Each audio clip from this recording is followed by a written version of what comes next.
حضرت عوف بن مالک اشجی رضی اللہ تعالی عنہ سے روایت ہے، وہ فرماتے ہیں ایک مرتبہ میرے بیٹے کو مشرکوں نے میرے بیٹے سالم کو باندھ کر لے گئے۔ میری محترمہ زوجہ اور میں کافی پریشان حال تھے۔ ہم دونوں نے گمان کیا کہ ہمارا بیٹا زندہ سلامت نہ ہوگا۔ تبھی میں نے حضور اقدس صلی اللہ تعالی علیہ وسلم کے بارگاہ رسالت میں عرض کی، میرا بیٹا مشرکوں نے گرفتار کر لیا ہے، ان کی بازیابی کے لیے کوئی کلمات تجویز کر دیجیے۔ آپ صلی اللہ علیہ وسلم نے وہ کلمات ہم دونوں میاں بیوی کو پڑھنے کے لیے حکم صادر فرمایا۔ انہی کلمات کے ذریعے میرا بیٹا باخیریت واپس پہنچ گیا۔ وہ کلمات یہ ہیں: بسم اللہ الرحمن الرحیم۔ ناظرین، ایک بادشاہ تھا جس کا ایک بیٹا تھا جس کا نام خضر تھا اور الیاس اس کے بھائی تھے۔ تو لوگوں نے بادشاہ سے کہا، آپ بوڑھے ہو چکے ہیں اور آپ کا بیٹا خضر آپ کی بادشاہت میں دلچسپی نہیں لیتا ہے، آپ اس کی شادی کر دیں تاکہ اس کا لڑکا آپ کے بعد بادشاہ بن جائے۔ تو بادشاہ نے اس سے کہا، اے میرے بیٹے، شادی کر لے۔ اس نے کہا، میرا شادی کا کوئی ارادہ نہیں ہے۔ بادشاہ نے کہا، شادی کرنا تمہارے لیے ضروری ہے۔ اس نے کہا، تو پھر میری شادی کرا دیں۔ بادشاہ نے اس کی شادی ایک باکرا لڑکی سے کرا دی۔ خضر علیہ السلام نے اس سے فرمایا، مجھے عورتوں کی کوئی ضرورت نہیں ہے، اگر تو چاہے تو میرے ساتھ اللہ کی عبادت کر اور تجھے شاہی غذا اور خرچ ملے گا، اور اگر چاہے تو میں تجھے طلاق دے دوں۔ اس نے کہا، طلاق نہ دیں، بلکہ میں آپ کے ساتھ عبادت کروں گی۔ پھر آپ نے اس سے فرمایا، تو میرے راز کو ظاہر مت کرنا، اگر تو میرے راز کی حفاظت کرے گی تو اللہ تعالیٰ تیری حفاظت فرمائے گا، اور اگر تو نے ظاہر کیا تو اللہ تعالیٰ تجھے ہلاک کر دے گا۔ وہ عورت ان کے ساتھ 1 سال تک رہی لیکن بچہ پیدا نہیں ہوا۔ 1 سال کے بعد بادشاہ نے اسے بلا کر پوچھا، تو بھی جوان ہے اور میرا لڑکا بھی جوان ہے، اور تو بچہ پیدا کرنے والی عورتوں میں سے ہے، پھر بھی بچہ پیدا نہیں ہوا، آخر وجہ کیا ہے؟ اس عورت نے جواب دیا، بے شک لڑکا اللہ کے حکم سے پیدا ہوتا ہے۔ پھر خضر علیہ السلام کو بلایا اور ان سے بھی پوچھا، اے میرے بیٹے، اب تک کوئی لڑکا کیوں پیدا نہیں ہوا؟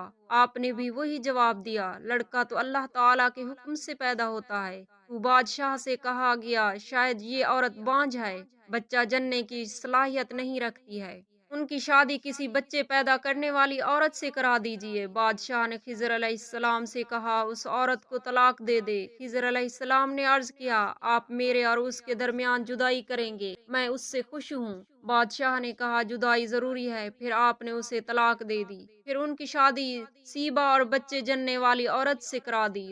تو خضر علیہ السلام نے اس دوسری عورت سے بھی وہی بات کہی جو پہلی والی سے کہی تھی۔ تو اس عورت نے کہا، ٹھیک ہے، میں آپ کے ساتھ رہوں گی۔ جب 1 سال ہو گیا اور کوئی اولاد نہیں ہوئی تو بادشاہ نے اس عورت کو بلایا اور پوچھا کہ تو سیبا ہے اور میرے لڑکے سے شادی سے قبل کئی بچے پیدا کیے ہیں، تو اب میرے لڑکے کے ساتھ شادی کو 1 سال ہو گیا ہے، تو پھر لڑکا پیدا کیوں نہیں ہوا؟ اس نے کہا، لڑکا شوہر اور بیوی کے ملاپ سے پیدا ہوتا ہے، اور میرا شوہر عبادت میں مشغول رہتا ہے، اسے عورتوں کی کوئی ضرورت نہیں ہے۔ تو بادشاہ اس بات سے غصہ ہو گیا۔ بادشاہ نے حکم دیا، اس کو بلا کر لاؤ۔ یہ سن کر وہ گھر سے بھاگ گئے۔ تو بادشاہ نے ان کی تلاش میں 3 آدمیوں کو بھیجا، تو 2 آدمیوں نے انہیں تلاش کر لیا۔ تو انہوں نے ان دونوں سے گزارش کی کہ اسے چھوڑ دیں، لیکن وہ دونوں نے نہ مانے، یہاں تک کہ تیسرا شخص بھی آ گیا۔ تو اس نے کہا کہ اسے بادشاہ کے پاس مت لے کر جاؤ، کہیں ایسا نہ ہو کہ وہ اپنے لڑکے کو مارے۔ تو ان دونوں نے خضر کو چھوڑ دیا۔ پھر وہ تینوں لوگ بادشاہ کے پاس آئے، تو ان میں سے 2 نے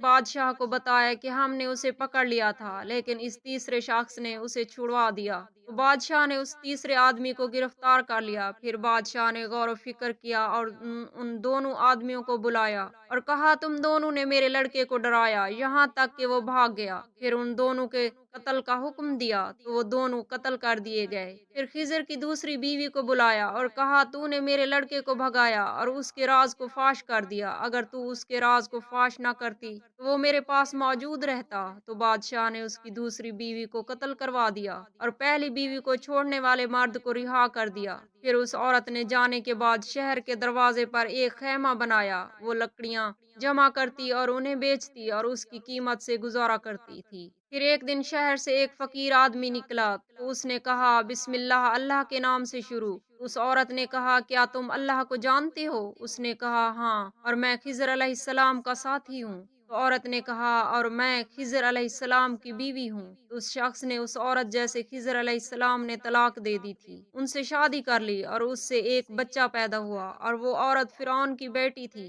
حضرت ابن عباس رضی اللہ تعالی عنہ نے فرمایا کہ وہ مسلمان عورت جو پہلے خضر علیہ السلام کے نکاح خضر علیہ السلام کے نکاح میں تھی پھر اسے طلاق دے دی تھی، ایک دن فرعون کی بیٹی کے بالوں میں کنگھی کر رہی تھی، اچانک کنگھی اس عورت کے ہاتھ سے گر گئی تو اس نے کہا سبحان اللہ ربی، اس اللہ کی پاکی جو میرا رب ہے۔ تو فرعون کی بیٹی نے کہا تم میرے باپ فرعون کو رب کے کہہ رہی ہے؟ اس نے کہا نہیں، بلکہ میں اس اللہ کو پکار رہی ہوں جو میرا اور تیرے باپ کا رب ہے۔ تو فرعون کی بیٹی نے کہا کیا یہ بات میں اپنے باپ کو بتا دوں گی؟ اس نے کہا ہاں بتا دے۔ چنانچہ فرعون کی بیٹی نے اس عورت کی بات اپنے باپ کو بیان کر دی۔ فرعون نے اس عورت کو بلوایا اور کہا دین اسلام کو چھوڑ دے۔ اس عورت نے کہا میں دین اسلام کو نہیں چھوڑ سکتی۔ چنانچہ فرعون نے تانبے کی ایک کڑھائی منگائی اور اس کے لڑکے کو پکڑ کر اس جوش مارتی ہوئی آگ میں ڈال دیا، پھر کہا کیا تو اپنا دین نہیں چھوڑے گی؟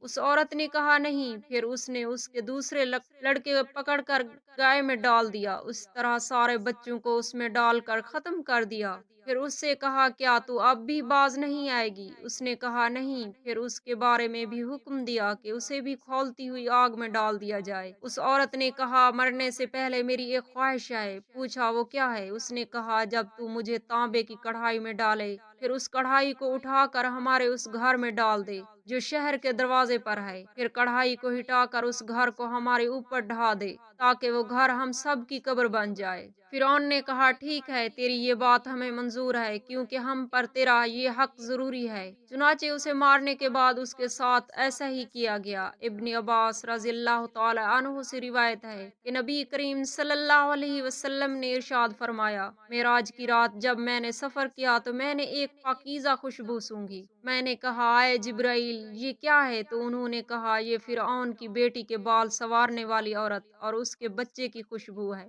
ابن عساکر نے ابی بن کعب سے روایت کیا ہے کہ انہوں نے نبی کریم صلی اللہ علیہ وسلم کو فرماتے ہوئے سنا اے جبرائیل یہ پاکیزہ خوشبو کیا ہے؟ انہوں نے کہا یہ کنگھی کرنے والی اس کے بیٹے اور اس کے شوہر کی قبر کی خوشبو ہے۔ ایک دن وہ فرعون کی بیٹی کے بالوں میں کنگھی کر رہی تھی کہ کنگھی اس کے ہاتھ سے گر گئی تو اس نے کہا فرعون ہلاک ہو جائے۔ فرعون کی لڑکی نے اس کی خبر اپنے باپ کو دے دی تو اس نے اس عورت اس کے شوہر اور اس کے لڑکے کو بلایا تو اس نے اس سے کہا کہ وہ اپنے دین سے پھر جائیں، لیکن انہوں نے انکار کیا تو اس لڑکی نے کہا یقیناً میں تم سب کو قتل کر دوں گا۔ انہوں نے کہا ہماری خواہش یہ ہے کہ جب تم ہم سب کو قتل کر دے تو ہم سب کی ایک قبر بنا دینا۔ تو ان سب کو قتل کر کے ان کی ایک قبر بنا دی گئی۔ تو رسول اللہ صلی اللہ علیہ وسلم نے ارشاد فرمایا میں نے معراج کی رات اس خوشبو سے زیادہ اچھی خوشبو نہیں سونگھی۔ حضرت ابو عمرو نصیبی سے روایت کیا ہے، وہ فرماتے ہیں کہ ملک شام میں مسلمہ بن مسلکہ کو تلاش کرتے ہوئے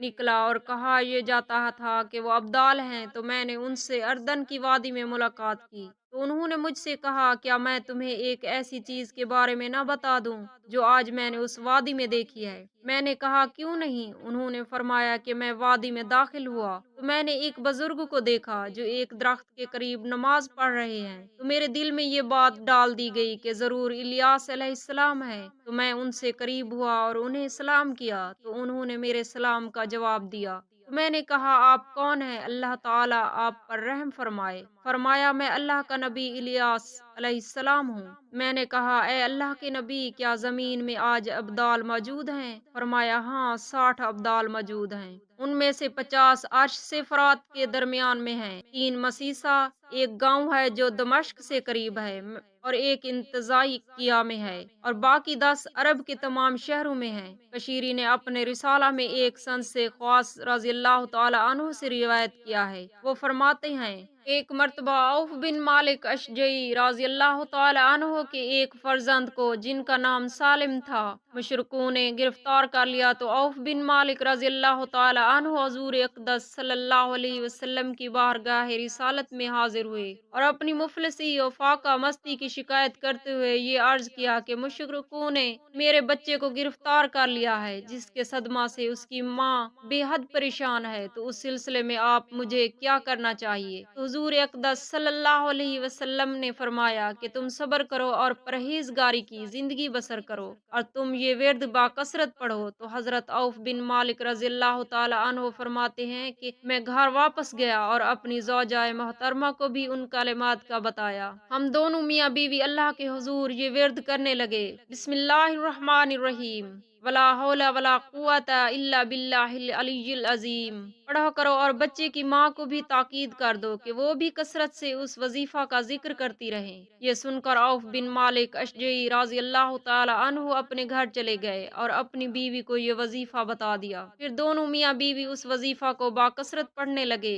اسی درمیان میں وظیفہ کا یہ اثر ہوا کہ ایک مشرکین سالم کی طرف سے غافل ہو گئے، چنانچہ موقع پا کر حضرت سالم مشرکوں کی قید سے نکل بھاگے اور چلتے وقت مشرکوں کی 4000 بکریاں اور 50 اونٹوں کو بھی ہانک کر ساتھ لائے اور اپنے گھر پہنچ کر دروازہ کھٹکھٹایا۔ ماں باپ نے دروازہ کھولا تو حضرت سالم موجود تھے۔ ماں باپ بیٹے کی ناگہاں ملاقات سے بے حد خوش ہوئے اور عوف بن مالک اشجعی رضی اللہ تعالی عنہ نے حضور اقدس صلی اللہ علیہ وسلم کو اپنے بیٹے کی سلامتی کے ساتھ قید سے رہائی کی خبر سنائی اور یہ فتویٰ دریافت کیا کہ مشرکین کی یہ بکریاں اور اونٹ ہمارے لیے حلال ہیں یا نہیں۔ تو حضور صلی اللہ علیہ وسلم نے ان کو اجازت دے دی کہ وہ اونٹوں اور بکریوں کو جس طرح چاہیں استعمال کریں۔ اللہ تعالیٰ سے دست ادب دعا ہے میرے تمام مسلمان بہن بھائیوں کے بچوں کو اللہ پاک اپنی حفظ و امان میں رکھے، آمین یا رب العالمین۔